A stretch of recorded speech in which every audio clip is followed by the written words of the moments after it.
Episode 1, Michael Theodore Mouse.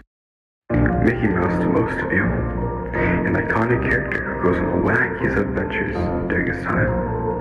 For a good majority of you all, Mickey is seen as a kind, sweet, and goofy person who always means right and means well for all.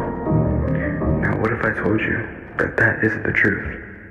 Well, what do I mean by this? Our lovable mouse was always a busy man. He always worked his hardest during the time of his limelight, just to make those few extra bucks for his beloved Minnie Mouse. They'd been together for decades. Mickey's patience started to decline as he began to yell and physically harm Minnie to let off steam. Blaming his insecurities and stress on his poor wife, patience had finally broken. And now guilt-ridden Mickey began to walk home, hoping the stroll would clear his mind. As expected, it didn't work whatsoever. Mickey then tried to sleep later that day, but his regret kept him awake until exhaustion finally took over, bringing an end to Wednesday's pain.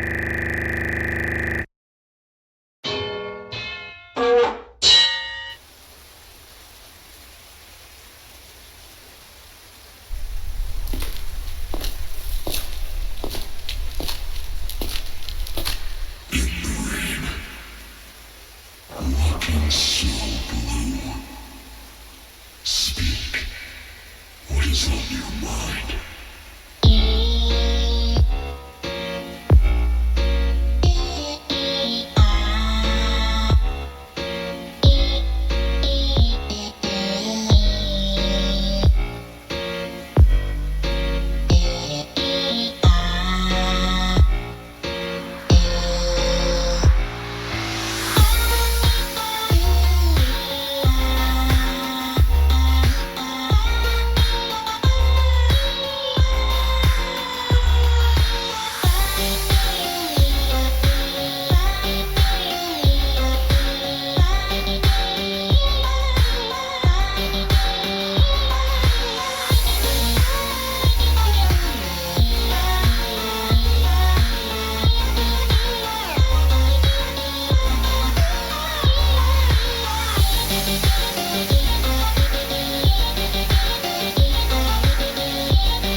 When Mickey had woken up from his deep slumber, he was quick to notice that the house was silent. There were no birds chirping, no sound of cars passing by. It was just pure silence. Mickey had walked far down the street, but it always seemed to be headed to the same place, as if it were looping. Mickey had tried to end his life several times, slicing himself with a syringe, overdosing on drugs, but none of it worked. Why didn't any of it work? Mickey had begun to accept that this was life now, that nothing would change, until a strange shadowy figure seemed to suddenly appear before Mickey. He then revealed himself to be a small, blue-haired boy, holding a microphone as an answer to Mickey's question. Mickey was more befuddled than ever, but what reason did he have to say no?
In the aftermath of their shared song, the boy, with a sense of detachment, begins to distance himself from the scene. Meanwhile, Mickey, still bewildered and perplexed, starts to confide in the boy about the peculiar events that had unfolded. However, the observant boy discerns an unsettling unease in Mickey's demeanor. His curiosity piqued, he retraces his steps and extends an invitation for another tune. Mickey, bereft of alternatives, acquiesces without a word, setting the stage for yet another song with him.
You now